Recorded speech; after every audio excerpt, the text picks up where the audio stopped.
Welcome to Mind Your Wedding Business Podcast. I'm your host, Kevin Dennis. In addition to leading the charge at Wedding IQ, I also run Fantasy Sound Event Services, a lighting and entertainment company based in Livermore, California, that I founded over 35 years ago. Each week on this podcast, you'll hear thought-provoking and empowering interviews with wedding professionals who have found success in the industry. If you're a business-minded wedding pro who loves love, but also cares about their bottom line, buckle up and get ready to learn from a new industry expert each week. All right, folks, welcome to another episode of Mind Your Wedding Business. I'm here with the one and only and amazing Sarah Roshan. So I got the pleasure of knowing Sarah through WIPA. We were both on the board together back in many moons ago. We won't tell anybody how old we are, right, Sarah? Yeah. We're going to keep that a secret. I think that's good. But Sarah is here today to talk to us about time management, which I think is something that we all 100% struggle with in the event industry. Maybe the planners not so much, but the rest of us creators, I think, struggle with time management a lot. So, Sarah, can you tell us a little bit about yourself and how we got you here today? Yeah. So, like Kevin said, we met back in WIPA days when Kevin was president, and I was on the board. But I've been a wedding photographer for 17 years, and I ran a networking group in Denver since 2012, and then our networking group in Denver was like a co-op space and networking group, and then the pandemic hit. And we went from about 30 people using our space. We had about 130 members, 30 people using our space. After the pandemic, we had 3 people that were using our space. So, my business had changed a lot over that time as well. And so we decided to rebrand in 22 to Emerge Event Collective. And now we are focused on the luxury and high-end market of the event industry. So we have wedding and event professionals. We have, some corporate VMCs and all sorts of different people. And we're growing a network of people across the country. So super excited for the growth that we've had. And, me, like everybody else, trying to juggle my time between both of those. And you do it so well. I'll be honest with you. I don't know the behind the scenes, Sarah, but on the outside, it looks like you're a well-oiled machine. So that's why I think I'm excited to talk to you about your time management today, because you're also a mom. You forgot that part too, and a wife. So there's you got a lot of things to juggle over there, girl. Yep. Yeah. I've been married. It'll be 20 years this year. He's still sticking around. He hasn't ran yet? He hasn't ran yet. So, all right. So we're going to jump into time management, but I think it goes back. I think you could tell us a couple of your stories where I think your time management came back. And as I was reading all of this, I forgot. I don't know why. It just was, something that happened a long time ago, like when you broke your back and had to be airlifted and all that wonderful thing. But your business still continued. So give us the backstory, and then we'll jump off. Well, I think my first big test ultimately was when I got diagnosed with cancer. So, when I got diagnosed with cancer, my biggest fear was that my clients were going to find out and freak out that I wasn't going to be at their wedding. And so that was like my biggest thing, is like, how do I manage this treatment and then also caring for myself and manage my client expectations? But I also realized at that point that I was trying to do too many things, right? Like I had burned out, and I don't want to say like the cause of cancer is XYZ, because like who the hell knows what the cause of cancer is, but I felt like I wasn't taking care of my body. I wasn't taking care of my family. I wasn't taking care of myself. I wasn't doing any of the things that I needed to do. And so it was sort of like this wake up call. Not only did I have to now balance the treatment, but I also was like, well, we can't go back to that. We can't go back to like burning both ends, that graphic we've all seen. That's like currently my life, burning both ends, and your whole like sticks to fire. So, like part of that is like, after that, I wanted to make sure that I didn't burn out. I was taking care of my body, that I was working out. And honestly, like I ebb and flow like everybody else, right? Like there's times that I do really well with time management and there's times that I still suck at it. So, Hmm. it's always a constant learning process, but that was like the catalyst for like, hey, I need to change something about my life and make sure that I'm not gonna like kill myself, basically. No, yeah. Um, yeah. It, So there's that, and then like Kevin said, I broke my back in 2020. I always joke that it was like a really great time to break my back because everything was getting canceled, but I was still like, I broke my back February 2020, and then March 2020, it was like the I world shut still had to down. deal with all of these all of these Oh, client issues, like people getting canceled and stuff, and I was in the middle of like still in the middle, had a back brace, all of the things. So those are kind of like the catalyst things that I think, are good reminders of like when shit hits the fan, you have the systems in place to make sure that you manage stuff well, but also just balancing and setting boundaries with clients and things like that. yeah. I think it's important. All right. So we're going to go jump right into it. So tell us a little bit about your time management and why do you think it's important, and get us to a starting point where we could even start thinking about time management. So I think there's a couple things that have really helped me with time management and um, you know, blocking off time on my calendar is like really the biggest thing is, hey, setting those boundaries of like um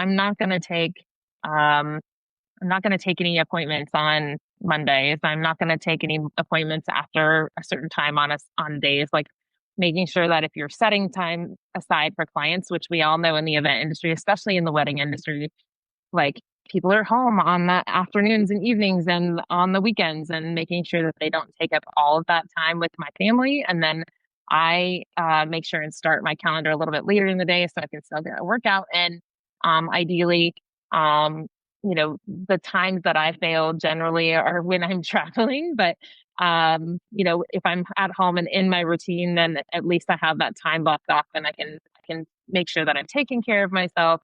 And then I work really hard to make sure that I take Sunday, Mondays off with my family. Thankfully, my kids are off on Mondays, so that works really well for my Oh, lifestyle. wow. Um, yeah, it's super helpful. I know that that is not the reality for 99% of you, but my Yes. kids are off school on Mondays, and we picked a school district, thankfully, that had that schedule. And so I work Saturdays, and then usually off Sunday, Monday, and then by Tuesday it gets a little chaotic. I try to block off that first half of my day to take care of emails, and I don't take any appointments until later on Tuesday so that I can catch up on all of the things from the weekend and from Sunday, Monday.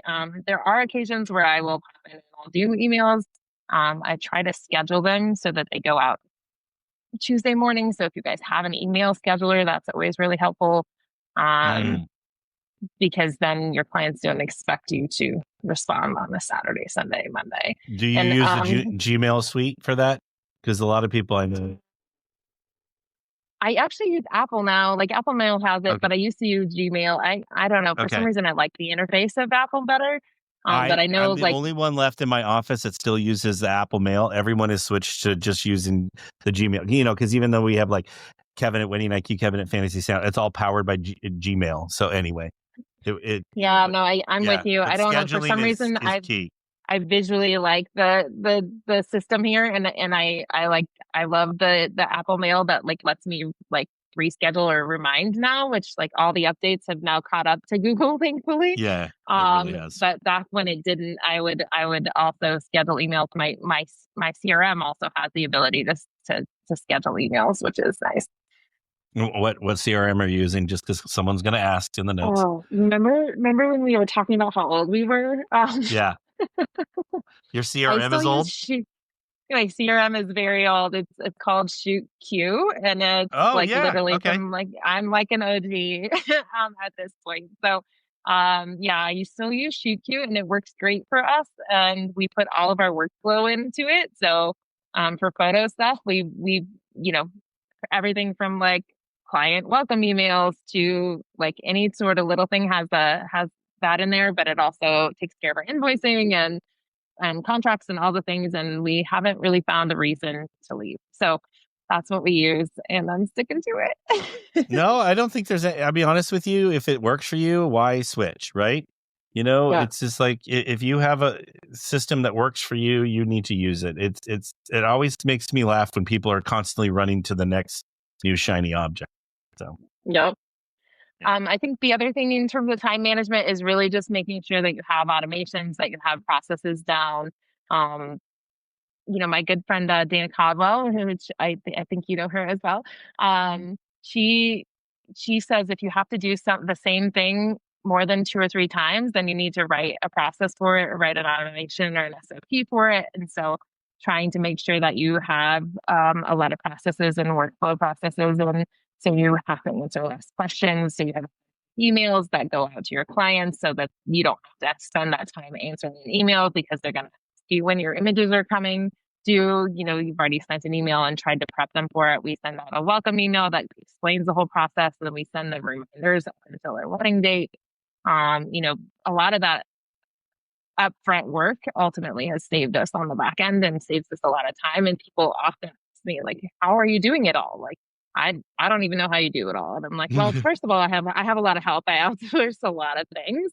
But I also have a lot of automations and a lot of processes that streamline all. All right, I want to jump into time blocking because it's something that people I think talk about but don't live up to it. And I think you also kind of blended time blocking with boundaries. So tell me why you think that's important, or why you think that's going to make people more productive.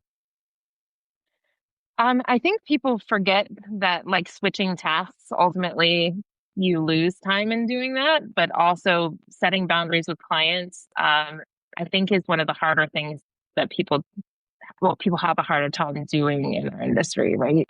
Um, I will answer a text usually on a Friday, Saturday, Sunday, but it's like, hey, I'm out on a wedding.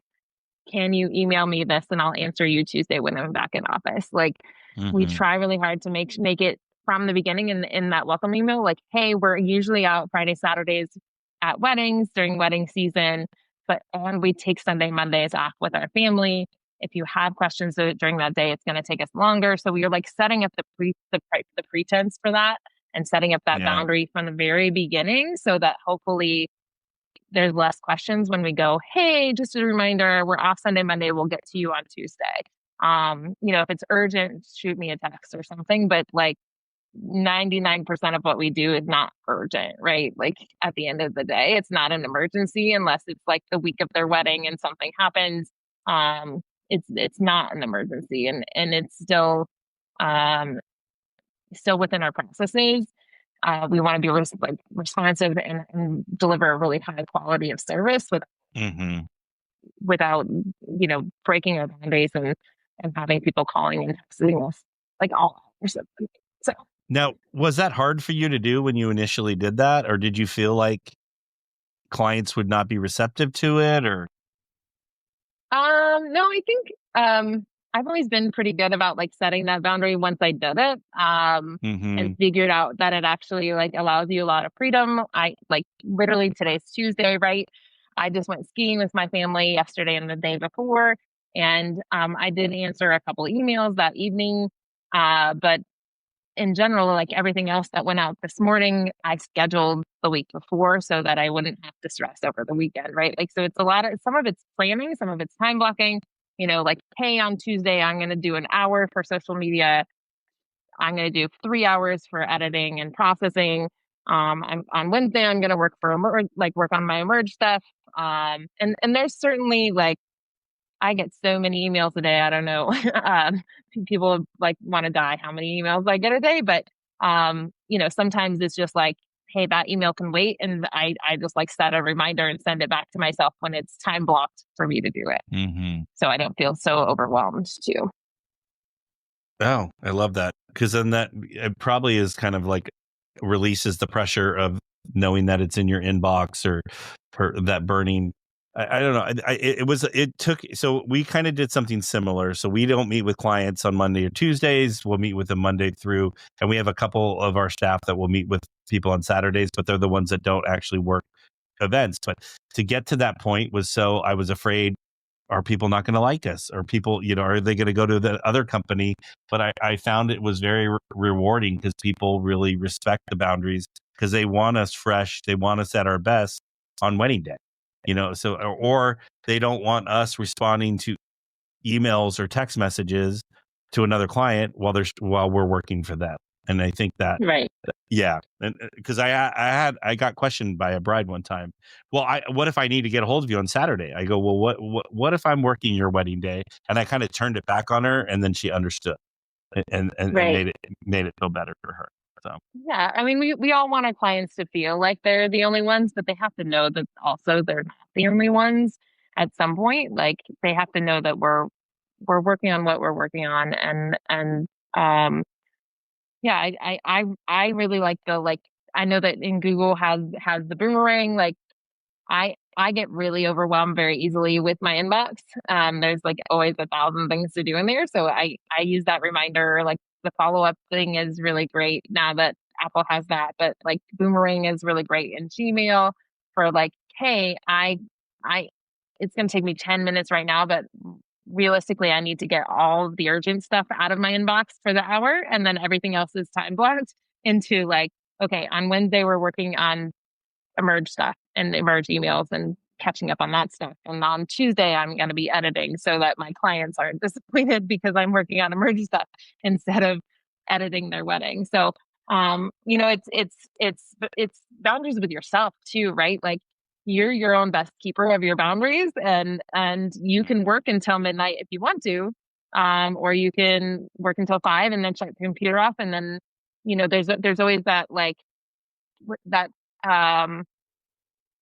what happens when you like procrastinate something and then you have to get it done by 5 o'clock and you're like way more efficient at it. It then becomes mhm. like your efficiency of doing it is like I have from 1 to 3 o'clock to get all of these things done. And it like makes you a little bit more efficient even within your own self, I guess.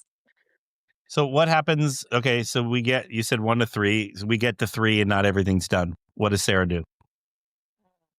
I mean, I have full on panic attacks. No, like a lot of times I will just remind myself. I try to leave myself like an hour or two, just like buffer every day to make sure Okay. that I like if I don't finish it today, then it goes to that buffer area for tomorrow.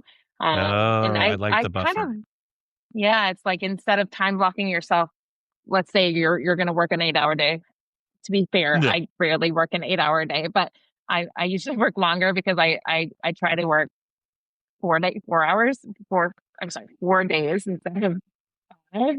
And then of course if I'm out shooting, that time gets taken away from those 4 days. But um, instead of blocking out all 8 hours, leave yourself like an hour of like extra shit, right? Like extra No. shit that I didn't get done yesterday, or extra shit that I didn't anticipate that I had to take care of today, so that you have that extra hour in your day. That happens to me a lot, like I don't get through everything, but I feel like it makes you a lot more efficient at the end of the day to like time block of like I have until 3 o'clock to get this wedding done. Or then I'm a photographer, so that's not gonna apply to everybody, or like the timeline that I have to get done. This order or this invoice or um, a lot of times I will block out 4 hours to do all of our event stuff for merch. It's like a lot of times it's not going to get done in that amount of time. You're a little overloaded. So, Mhm. um, you know, you're always going to have to like add on to your day at some point, but trying to manage that and kids and all the things that you have to manage in real life, it helps to kind of do that. I don't know if you remember Britt Bertino, but she was a past WIPA president, and so she was speaking at I forget what conference it was at, and one of the things she was kind of talking a little bit about time management, and everyone was asking her how she got stuff done. But one thing she did is she had 3 different playlists that she had music, and so for her she had a 30 minute, a 45, and an hour playlist, and what if she didn't, so she would allow herself a certain amount of time. And if she didn't get it done, then it got scheduled a different time and she kept moving forward. So that way she didn't focus on one thing. She was focusing on many things. So kind of what you mentioned reminded me of that story, because it's, because then you have that, what did you call it? Oh shit moment, or shit block, or whatever you call that. Yeah, it's like, yeah, it's the other shit that you have to do, like all the shit that you couldn't get done, or like, Yeah. Yeah. So then, so how often then are you looking at your schedule, and are you like 7 days out? Are we 14 days out to where you're blocking? How far out ahead do you go to block? I mean, we take appointments pretty far out, but in terms of like my day, I usually do like a day or two in advance because Hmm. I mean, there are certain days where like it's consistent, but it also varies depending on how much I'm traveling. And I'm traveling a lot right now for Emerge. Like this week I was home, and last week I was home, but like the 3 weeks before that I was in two different cities in the same week. And the same thing for next week. Like I'm going to Florida, and then I'm going to New York City, and then I have like 4 weeks in a row where I'm going somewhere. And so if for some reason I'm doing an event that day, I either move it to another day of that week to make sure that I block out that time, um, or I look at the week ahead and sometimes go, okay, well, Monday is my day off. And sometimes it works out. So I will take client calls on Monday, but I'm going to take like another 4 hours off on Friday or something, where like Mm, I don't have a wedding on Saturday. So I'm going to block out, Saturday instead, just depending on my schedule and where I feel like I might need to schedule client meetings and stuff. So it's always variable. Sunday, Monday are like my days, but things happen and things move around, and so you kind of have to shift. But anytime I shift something, I always adjust it on the other end. it's kind of like, if you want to take that extra time, you gotta get it somewhere else. You got to get that time back somewhere Yeah. else. So So I how do always you try to get handle? that time back. Yeah, I like that though. I like, because I mean, like, I coach little league baseball, and it's like, if I could quit my job and coach little league baseball and make the amount of money that I make now, I would do that in a heartbeat, because it's so rewarding and I love it so much. But because of it, I'm like having to leave. Like yesterday, we had a game at 4:30. I had to be out in the fields at 3:20 to start getting everything. So like, Yeah. so I'm constantly like, all right, I will come in and work on a Monday when I normally don't work, because I have been taking away so much time. And it's very similar. It sounds Yeah, like what you it's do not as like a well. hard and fast rule. Like that's the general rule is Sunday, Mondays we have off. Yeah. But like in the off season, a lot of times I have Saturdays off, and I'm like going to my kids' basketball or my kids' soccer or whatever it is. Like if I don't have a wedding on that day, I can rotate those days out essentially, and like Yeah. still work the same amount of days, and make I just try to do a trade, right? Like I try to like if I'm gonna work on Monday, then I'm not gonna work on Saturday, or all things. Yeah. How, just curious, because you've set the boundaries with your clients, but then you're breaking the boundaries. How do you navigate that with them? I mean, It's I like, if tell you, them, it's like, hey, usually I don't take phone calls on Monday, but since I'm going to be out of town this week, I'm happy to take it so that they know it's an exception. I think you have to set it okay, up as an exception role. fair enough. I like that. And then what about, you mentioned you travel. I travel not as much as you, but for a while there, I was traveling a lot. But how do you find, if you were at a hotel room with no one bothering you, are you more productive, or how do you manage all that? Um, I do seem to be pretty productive in a hotel room for whatever reason. Like, I just look at my flight schedule and my event schedule and like still schedule things in between, like in the morning. Hmm. Sometimes if I feel like it's going to be overwhelming, I'll just block the whole time out, and I'll end up just sitting there and working when I can. Um, my favorite thing to do is to get to airports early and sit in the lounge and work. I don't know what it is about the lounge, but I feel like I'm very productive in the lounge unless I'm drinking margaritas. Sometimes that gets you a little bit more creative, so that you get a little bit more productive. Yeah. I will say, I love the lounge at your airport now, because we're both, Sarah and I are both Southwest people, and they have a great Centurion lounge now in the Southwest terminal at the Denver airport. So I It is full I a lot of the times. The tip for that is to check in when, like, right before you get on the train. And usually by the time you get there, there's a spot for you because you can check in uh on the Amex app now.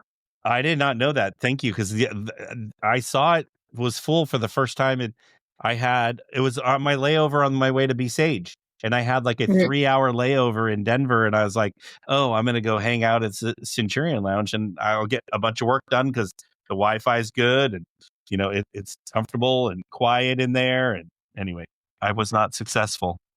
So No, so if you check in, even when you land on your flight, just check in. You have 10 okay, minutes to get there. So 10 minutes, essentially, if there's a wait, then you don't have a problem. If there's not a wait, it'll just be like, we're ready for you and you're like fine. But I always check in like right when I get to the airport so that I can hopefully get into the lounge. It's only happened once where I had to wait extra. pro tip. I'm gonna steal that from you, and it's on the Yep. Amex app. It's on the Amex app. Yep. All Under right, you click through to the little where my lounges are on I the love it. platinum card, and it'll be like, would you like to pre-check in? Yes, I would. All right.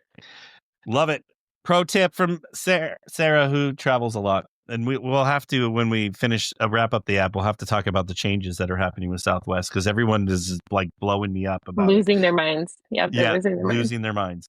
Okay, we talked about automation, outsourcing, delegation.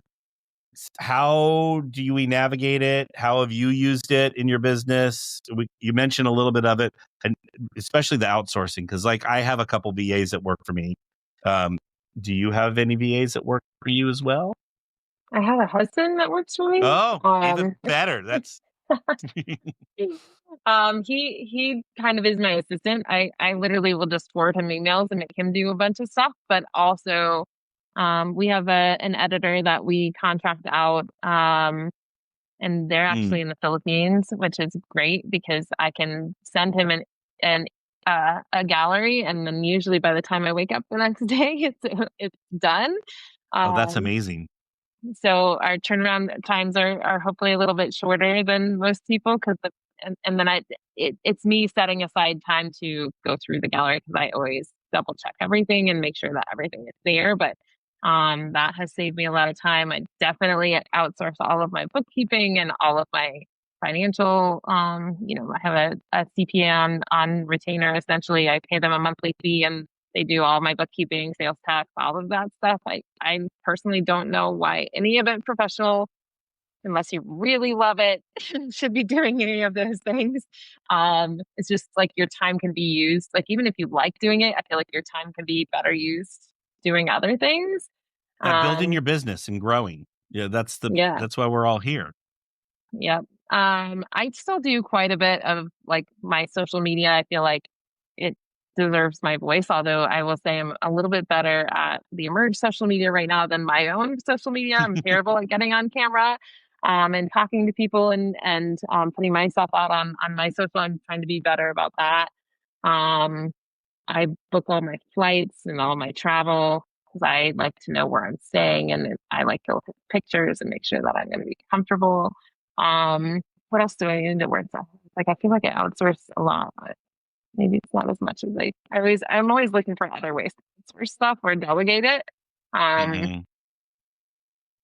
yeah, my husband works for me full time, so everything that I don't want to do, I pass on to Oh, him. you're such and he takes it. Good for him.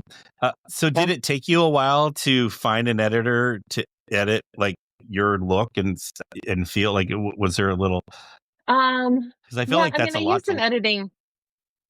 Yeah, there's like an editing. There's a lot. There used to be a lot of editing services. Now there's a lot of like AI that's being utilized for uh editing, um, which is fine. Like it gets you relatively close depending on what the thing is. Like we'll run corporate events through AI because they're a little less picky than wedding clients. But I feel like mm, weddings still need that like personal eye on it to kind of make sure that you're not missing things, that you're looking at facial expressions. Like AI is not great at culling and the edits do okay, but I end up doing a lot more to those edits than if I outsource them. And honestly, it's worth the money for me to do it for the peace of mind and the time savings. Um, mhm. I thankfully got hooked up. My friend Chris J. Evans, who's a really talented photographer out of Santa Barbara, was using the person that I use now, and he's like my secret sauce. I was like, oh, I think I need his name's Efren, and he's amazing. Um, I think I need his info. So yeah, he's been a huge part of our team for like 3-4 years now, and just a time saver, and we can get a whole wedding back, and I can check it out in an hour instead of 8 hours. And so that's Oh, really helped wow. me get a lot of time back, and he does a great job, and he takes feedback really well. If we want something adjusted, then he'll adjust it. And he tends to under pull things, so I am pulling stuff, then I Mhm. over pull stuff and be missing something. So we end up, an hour to 2 hours maybe on a wedding instead of 8 to 10 hours of editing and pulling and all the things. I mean, that's a whole day right there for Yep. you. Yeah, Yep. that's amazing. So I love it, love it, love it. All right. You mentioned AI. How do you feel hmm AI is coming into our wonderful life and managing? I mean, we could do a whole episode on AI, but just like for time management wise, are there any AI things that apps you're using or anything right now to save Well, time? I mean, I use ChatGPT a lot. I actually pay for it because I have it do image things that you apparently can't do otherwise. But something that I always try to remind myself is like, hey, could I be doing this faster with ChatGPT? Like, I wrote an article and I outlined the article and I wrote it and I dumped it in ChatGPT and I was like, can you like judge this a little bit? Like, judge the article, sent it off to the person, and it saved me probably like 30 minutes, right? But also like I had this glitch in my system and somehow accidentally deleted half of our Fort Lauderdale attendees from this. And so I had like one sheet that had all the attendees on it and another sheet that didn't. And I was like, oh, it's going to take me forever to compare these two Excel files. And I just like dumped them both into ChatGPT. And I was like, can you tell me the differences in these two files? And like 30 seconds later, like trying to think of things Holy that Jesus, that would save you hours right there trying to figure that out. right. Like I was like, oh my gosh, I have to like re-put everybody back into our system. How am I going to compare these two lists? And I was like, I wonder if ChatGPT could do this. So I like downloaded both Excel files and I was like, can you please tell me who's missing on this one and who's missing on this one? And they like, and 30 seconds later, just like fixed it all up. And the same thing, like I have all these databases of all these contacts that I've made in the last 17 years across the country. And a lot of times I will send out like invites to our localized events using that. And I was like having my husband do it, and I was like, this is so dumb. I wonder if ChatGPT could do it. And I dumped the spreadsheet I had. I was like, can you please pull? Because I have like these tabs in this huge Google Doc that's like, hey, this is like a contact list from somebody I met, like everybody I met at Engage in Venice, and then here's the contact of everybody I met when I was, we have all these like databases of people I've met in WIPA, met in, and so I asked ChatGPT, I was like, can you take this Google file? And I actually had to download the Google file to be clear that it doesn't talk to Google. I think Gemini might talk to Google a little bit better. Yeah. But I had to download it into a CVS file. He was like, yeah, we can't do this, but if you download a CVS file, I can do it. And like 2 minutes later, I had a list of every single city separated it out with emails. Wow. Like 2 minutes later, I was like, oh, it's like such a time saver. So I'm trying to think of like, if I have a task to do, is there something that I can do in ChatGPT or Gemini that will make it a simpler task, or like can do it 8 billion times faster than I could do it? Yeah. Well, and I think that you mentioned the paid version, which I think a lot of us in the wedding industry, some people cheap out and try to get the free version. It's like paying for the paid version unlocks so much more. And it's really, I think, what is it? Like 15, I forget what it I is. mean, it's like $20 a month or something. Yeah, I Oh, was it's going to say, nothing. I think it's up I to was like, the amount of whatever. time it saves me, it's like totally worth $20 a month. Right. So that's the thing I think where people mess up is investing in tech and paying for it saves you time and money. Therefore, you get more time back. So as well. Yep. All right. What have we missed? What have we not talked about? I feel like we've gone through all this stuff. But what do you think? Yeah, I feel like we went through all my things I wanted to talk about, other than your mental health. What do you think? I just went through my questions right here and noticed that I forgot to ask you about that. How do you feel this helps us mentally as we go, if we get better at time blocking, managing everything, setting up guest expectations. What do you think that helps us with? Because I think that's what happens is a lot of people get too overly stressed in our industry, and they talk about I think burnout. it's stress, but it's also the burnout comes from imbalance, I think, at the end of the day, right? Like the Ugh. burnout is because I'm working 80 hours and I don't get to spend any time with my family, right? Mhm. That's where I start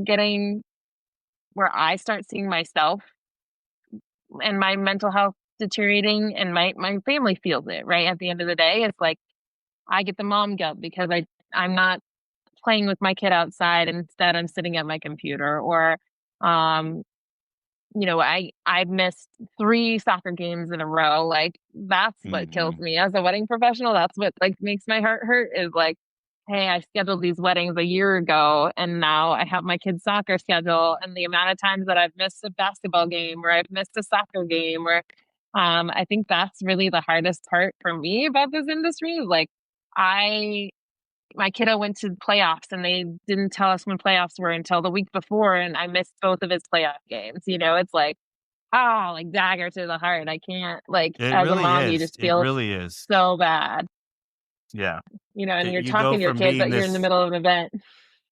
yeah, and you go from this hero to a zero in just in their eyes, because it just, you feel so bad. But it's the same thing. It's so, I wish even like, because I was telling you I coach baseball, and like they literally this year released the baseball schedule a week before the games were supposed to start. And it's just like, at one point I was like, I have to schedule my work life, and so I'm missing 2 games this year for the first time in a long time, because they took so long to build the schedule. So Yeah. I mean, I get frustrated because even last week, we were actually gonna come to California last week. We were thinking about going to, the national parks out there, and, I've never been to Yosemite, and I'm a big, like, outdoor mountain girl, so I was super excited, and they, like, scheduled my kid's, like, playoff game that Saturday, and I was like, "I guess we're not going." So it no, happens in real life too. Um Instead, I just stayed here and we sent our kids to basketball camp, and they had fun, and it all worked out. But I think that has really nothing to do with, like, time management. At some point, we're like out of our control. You just have to know that you're doing your best, and I think setting up yourself for success in time management is part of that success, right? Like, hey, I did my best. I time blocked this out, and, like, the reality of my job is that I'm not going to make every soccer game. I'm not going to make every basketball game because um basketball games and soccer games for little kids are on Saturday mornings and or Saturday yeah, afternoons, and that's just the reality of the industry we're in, and you have to be okay with that at some point. yeah. It's that's the roughest part, is balancing it all. But I love all the tips you gave us. Any so how do we get in contact with you, Sarah? If someone, and please give them all the Emerge information. Yeah, so we have a pretty large growing membership for Merge across the country, and we're trying to do more events, like more even local events in California, Arizona, Texas, South Florida, New York, Chicago, and of course Colorado. We have a pretty large base here.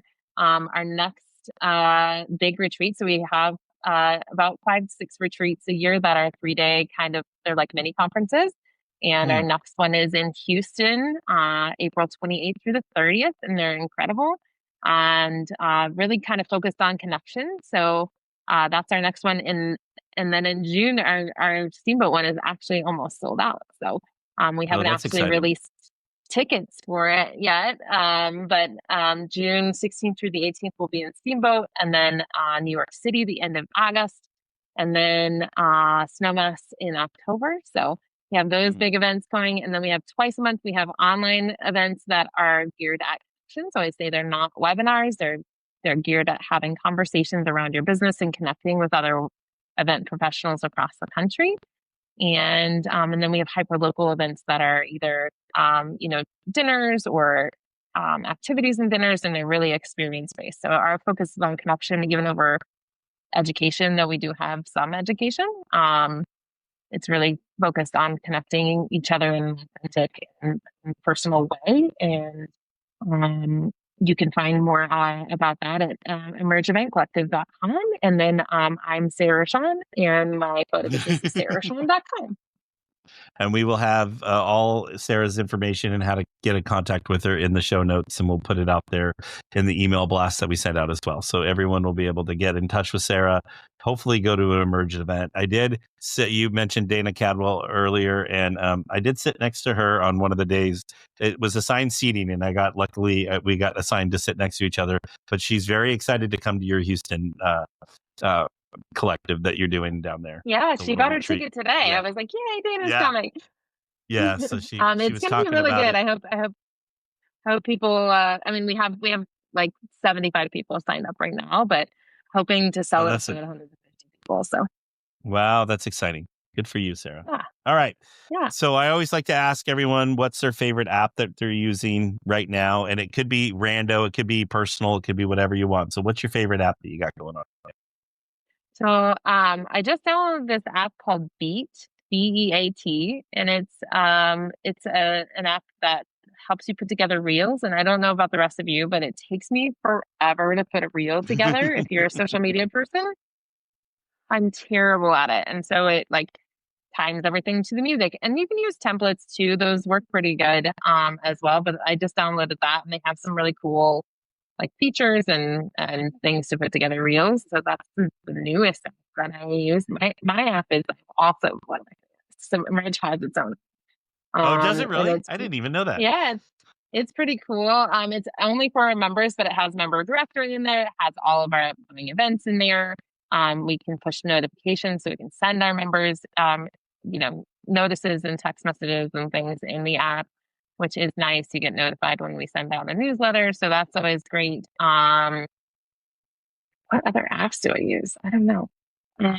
I think the Beat one's cool because it's it's totally perfect what we were talking about today. It's going to save you time putting together your reels. I love it. That was a good one to end with. So, cool. All right, Sarah, it's always a pleasure to talk to you. And I feel like I could talk to you forever and ever and ever, but thank you for being here today. Hopefully we'll have you back on the talking. We'll get you talking. We'll get you back on here at some point to talk about who knows what. So sounds good. I have a lot of info after 17 years of doing this as well. I mean, you just like learn shit along the way. So thank you so much for having me. It's been an honor. Yeah, I love it. All right. Thanks, everyone. We'll see you next time. To our listeners, thank you for tuning in to another episode of Mind Your Wedding Business podcast, brought to you by Wedding IQ. I hope you've enjoyed listening to this episode. Please get in touch with me if you have a topic you would like for me to cover, or if you are in the area of your business you're struggling with, let us know. We'll be happy to help. I encourage you to check out our other episodes on Apple, Spotify, or wherever you listen to podcasts. And if you're a fan, we'd love to hear from you, and we'd love for you to subscribe to our podcast and leave a review. It helps others find our podcast so they can learn from our guests too. Thanks again for listening.